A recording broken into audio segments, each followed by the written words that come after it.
ಇದೇನು ಶುಂಠಿ ಅಂತ ಅಂದ್ಕೊಂಡ್ರೇನ್ರಿ?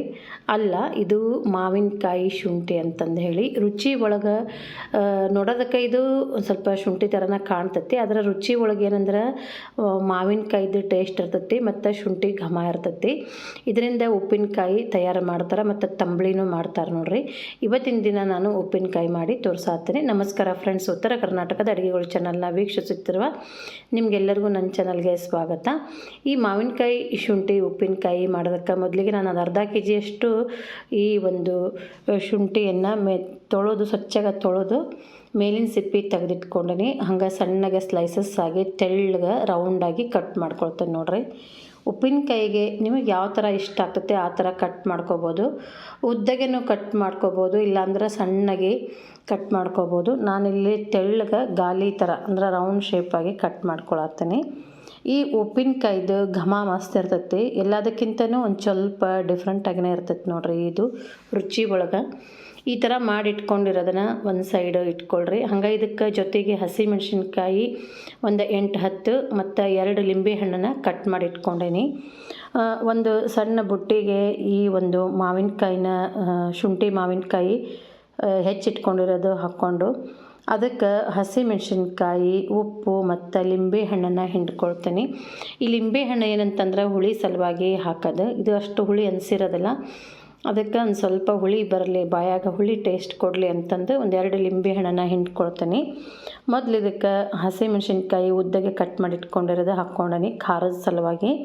ಇದು ಒಂದು ಸ್ವಲ್ಪ ಈ ಒಂದು ಶುಂಠಿ ಮಾವಿನಕಾಯಿ ಜೊತೆ ತಿನ್ನೋದಕ್ಕೆ ರುಚಿ ಅಂತ ಅನಿಸ್ತೈತಿ, ಖಾರವಾಗಿ ಹುಳಿಯಾಗಿ. ಮತ್ತು ಉಪ್ಪು ರುಚಿಗೆ ಬೇಕಾಗುವಷ್ಟು ಹಾಕ್ಕೊಳ್ರಿ. ನಾನಿಲ್ಲಿ ಕಪ್ಪು ಉಪ್ಪು ಹಾಕ್ಕೊಳ್ತೀನಿ. ಅಂದರೆ ಇದು ಸ್ವಲ್ಪ ಕಪ್ಪಾಗಿರ್ತೈತಿ ಮತ್ತು ಹಳಕ್ಕೆ ಉಪ್ಪು, ಇದು ಹರಳು ಉಪ್ಪು ಅಂತ ಹೇಳ್ತಾರಲ್ಲ, ಕ್ರಿಸ್ಟಲ್ ಉಪ್ಪು, ಅದು ಹಾಕ್ಕೊಂಡೇನಿ. ಇದು ರುಚಿ ಭಾಳ ಇರ್ತೈತಿ ಉಪ್ಪು. ಇದು ಉಪ್ಪು ಮತ್ತು ಹಸಿಮೆಣ್ಸಿನ್ಕಾಯಿ 2 ಲಿಂಬೆ ಹಣ್ಣನ್ನು ರಸ ತೆಗೆದು ಹಾಕ್ಕೊಳ್ತೀನಿ. ಹಾಕ್ಕೊಂಡು ಸರಿಯಾಗಿ ಮಿಕ್ಸ್ ಮಾಡ್ಕೊಳ್ರಿ. ಇದನ್ನು ನೀವು ಉಪ್ಪಿನಾಗ ನೆನೆಯಿಡಬೇಕಂತೇನಿಲ್ಲ. ಲಿಂಬೆಕಾಯಿ ಮಾವಿನಕಾಯಿ ಥರ ನಾವು ಡೈರೆಕ್ಟಾಗಿನ ಎಲ್ಲ ಸಾಮಾನುಗಳನ್ನು ಹಾಕ್ಕೊಂಡು ಉಪ್ಪಿನಕಾಯಿನ ರೆಡಿ ಮಾಡಿಟ್ಕೋಬೋದು. ಒಂದು 2 ಲಿಂಬೆ ಹಣ್ಣು ಸಾಕಾಗ್ತೈತಿ. ನಾನು ಅರ್ಧ ಕೆ ಜಿಯಷ್ಟು ಶುಂಠಿ ಮಾವಿನಕಾಯಿಗೆ ಇಷ್ಟು ಸಾಕಾಗ್ತೈತಿ. ಬೇಕಿದ್ರೆ ಹುಳಿ ಜಾಸ್ತಿ ಬೇಕಂದ್ರೆ ಹುಳಿನೂ ಇನ್ನೂ ಸ್ವಲ್ಪ ಜಾಸ್ತಿನೂ ಹಾಕ್ಕೋಬೋದು. ನಾನಿಲ್ಲಿ 2 ಹೆಚ್ಚಿಟ್ಕೊಂಡಿದ್ದೆ, ಅವನ ರಸ ತೆಗೆದು ಹಾಕ್ಕೊಳ್ತೀನಿ. ಇಷ್ಟಾದಮೇಲೆ ನಾನು ಇದ್ರೊಳಗಿನ ಸ್ವಲ್ಪ ಬೀಜ, ಅಲ್ಲೊಂದು ಬೀಜ ಇತ್ತು, ಅದನ್ನ ತೆಗೆದು ಲಿಂಬೆ ಹಣ್ಣಿನ ಬೀಜನ ತೆಗೆದು ಬೇರೆ ಇಟ್ಕೊಂಡೆ. ಅದು ಬಾಯೊಳಗೆ ಸ್ವಲ್ಪ ವಿಷ ಕಹಿ ಅಂಶ ಅನಿಸ್ತೈತಲ್ಲ ಅಂತ ತೆಗೆದೆ. ಈಗ 2 ಲಿಂಬೆ ಹಣ್ಣಿನ ರಸನ ಹಿಂಡ್ಕೊಂಡ್ಮೇಲೆ ಇದಕ್ಕೆ ಉಳಿದ ಪದಾರ್ಥಗಳನ್ನು ಕೂಡ ಸೇರಿಸ್ಕೋಬೇಕು. ಸರಿಯಾಗಿ ಮಿಕ್ಸ್ ಮಾಡ್ಕೊಳ್ರಿ. ಅದು ಉಪ್ಪು ಮತ್ತು ರಸ ಅದೆಲ್ಲ ಮಿಕ್ಸ್ ಆಗಿ ಸ್ವಲ್ಪ ಉಪ್ಪು ಕರಗ್ದಂಗೆ ಆಗ್ತೈತಿ. ಒಂದು ತಾಸಷ್ಟು ಬಿಡ್ಬೋದು. ಒಂದು ತಾಸಿನ ಒಂದು ಪ್ಲೇಟ್ನ ಮುಚ್ಚಿ ಒಂದು ಸ್ವಲ್ಪ ಬಿಟ್ಟರೆ ಅದು ಉಪ್ಪೆಲ್ಲ ಕರಗ್ತೈತಿ. ಅಂದರೆ ಜಾಸ್ತಿ ಟೈಮ್ ಏನೂ ಬೇಡ, ಅದೇ 1 ದಿನದವರೆಗೂ ಇಟ್ಕೋಬೇಕಂತೇನಿಲ್ಲ. ಈ ಕಡೆ ಒಂದು ಸಣ್ಣ ಬಾಳ್ಗೆಗೆ ನಾನು ಸ್ವಲ್ಪ ಸಾಮಾನುಗಳನ್ನು ಹುರ್ಕೊಳ್ತೀನಿ. ಮೆಂತ್ಯ ಮತ್ತು ಸಾಸಿವೆ. ಮೆಂತ್ಯ ಸ್ವಲ್ಪ ಹಾಕ್ಕೊಳ್ಬೇಕು. ಸಾಸಿವೆ ಒಂದು 2ರಿಂದ 3 ಟೇಬಲ್ ಸ್ಪೂನಷ್ಟು ಹಾಕ್ಕೊಳ್ರಿ. ಮತ್ತು ಮೆಂತ್ಯ ಕಾಳು ಒಂದು 1/4 ಚಮಚದಷ್ಟು ಆದರೆ ಸಾಕಾಗ್ತೈತಿ. ಇದು ಮೆಂತ್ಯ ಮತ್ತು ಸಾಸಿವೆ ಚಟಪಟ ಅಂತ ಸಿಡಿಯವರೆಗೂ ಹುರ್ಕೊಳ್ರಿ. ಚೆಂದಾಗೆ ಹುರ್ಕೊಂಡು ಆರಿದ ಮೇಲೆ ಇದನ್ನ ಪುಡಿ ಮಾಡ್ಕೊಳ್ಬೇಕು.